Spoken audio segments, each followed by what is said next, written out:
मोर एतिकी खाली अनुरोध जे चाषी हसिले ओडिशा हसिबो, चाषी कांदिले ओडिशा कांदिबो। खुशी हेली, धन्यवाद देवी जे चीफ सेक्रेटरी एते गुरुत्वर सहित 2 दिन तले गोटे या ऊपर रिव्यू कले। रिव्यू करी से कहले जे सबु जिलापाल मानकर निकट रे मीटिंग हेतिला एवं सेथिरे भी निश्चित भाव में यही गोटे एजेंडा आलोचना हेतिबो। वर्तमान जो परिस्थिति चिंताजनक परिस्थिति सृष्टि हेछि जे ग्राउंड रियलिटी स्टेट हेडक्वार्टर जानिबा दरकार।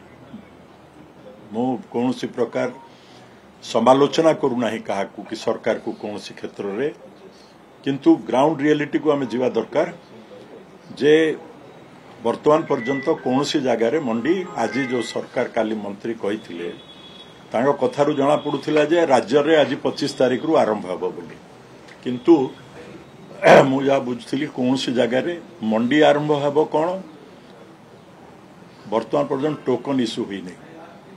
कलाहांडी अपड़ा रे टोकन मध्य इश्यू हुई नहीं। एफसीआई सामने रे जाइकरी गाड़ी 2 दिन 3 दिन पर्यंत चाउल अनलोड होने गोदाम रे गाड़ी छिड़ा होकर रही जाउछि।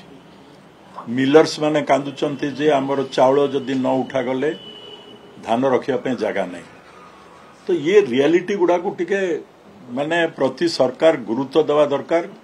सरकार धन्यवाद जे 850 टंका बोनस देइचंती, किंतु बोनस रो लाभ केमती मिलिबो चासी को।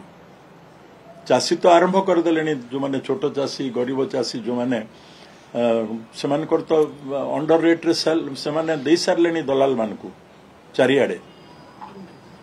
चारिआडे से माने वर्तमान अंडर रेट रे धान देवा को बाध्य होचंती। कारण बाहागर गुड़ाक तिथि गुड़ाक डिसेम्बर 7 तारिख पर पुणी और बाहागर नहीं मासे खंडे एवं टोकन भी इश्यू हुई नहीं।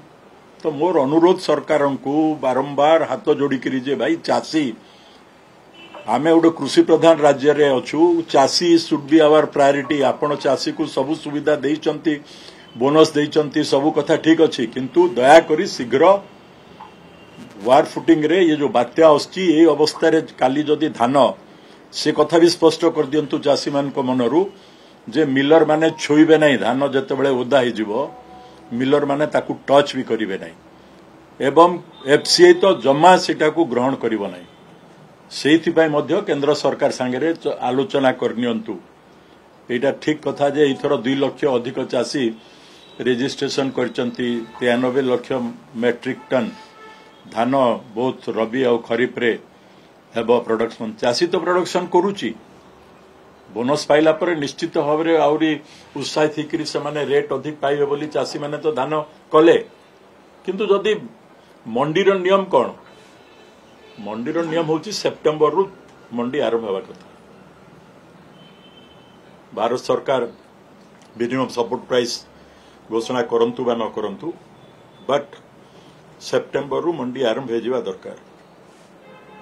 वर्तमान मार्च 31 पर्यंत हेबो बोली चीफ सेक्रेटरी कहते धान किणा जीव। मार्च 3 मास भितर 4 मास रे 93 लाख क्विंटल रो कैपेसिटी सबू कथा को प्रैक्टिकली आखि आगे रखिक ये व्यवस्था करवा दरकार। मोर एतिकी खाली अनुरोध जे चाषी हसिले ओडिशा हसिबो, चाषी कांदिले ओडिशा कांदिबो।